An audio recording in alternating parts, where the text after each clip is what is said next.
Hey, it's Nova again. Last time we talked about all the research going on and all of these brilliant people working on plastic pollution, developing fantastic products. But why hasn't the situation improved enough? Why are we still looking at those painfully scary predictions about 2040? Well, there are many reasons for that, and let's break it down step by step. First of all, there is insufficient analysis on the success or failure of specific products. Right now, most of the research is centered around developing new products, but for various reasons, not much products or technologies were actually implemented. When people couldn't see the real-life results of their products, when they aren't comparing the experiences of successes and failures, the same mistakes could be made over and over again. It's like in class when everyone just read textbook on their own without even discussing their understandings with the teacher or their classmates. They could have misunderstood some sections, leading to huge errors made on exams. Same things are happening when treating plastic pollution with technologies, but just on a much larger scale. Take the plastic collection technologies as an example. Most of them are simply just too small. With the ocean cleanup project probably the only large-scale products out there.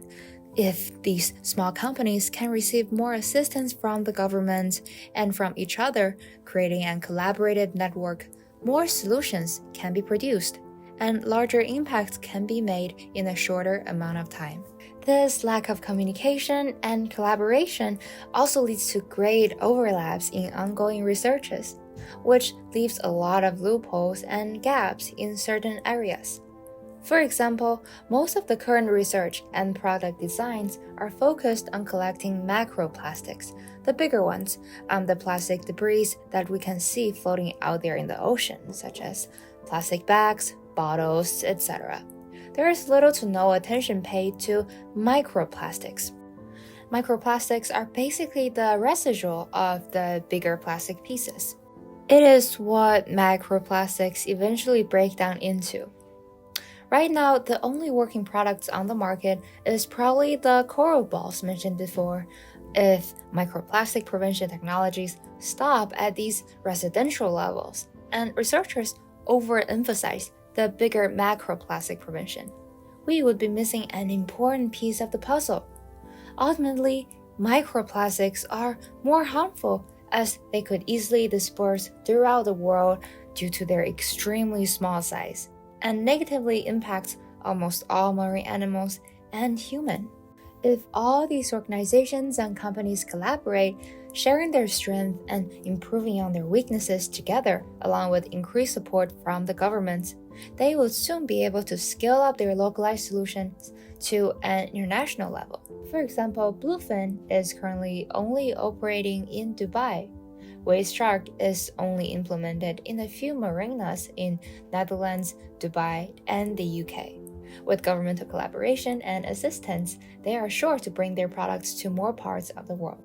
Not only is there not enough collaboration between the organizations and companies, but there's also not enough research focusing on developing a more holistic approach in plastic prevention, which is pivotal in finding a solution when battle against plastic pollution.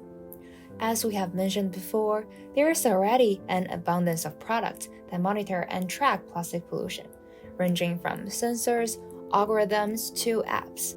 On the other hand, we see companies build robots that collect plastic garbages but struggle with developing an algorithm. What if robot companies collaborated with companies focusing on plastic monitoring? The plastic collecting robots would become more efficient using well-established algorithms.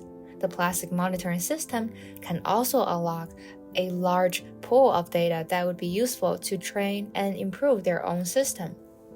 Saving the world relies on observing current flaws and counter them with innovative solutions. Together, let's be a better observer of this world. Maybe someday you could discover the little things that can bring a change to our future.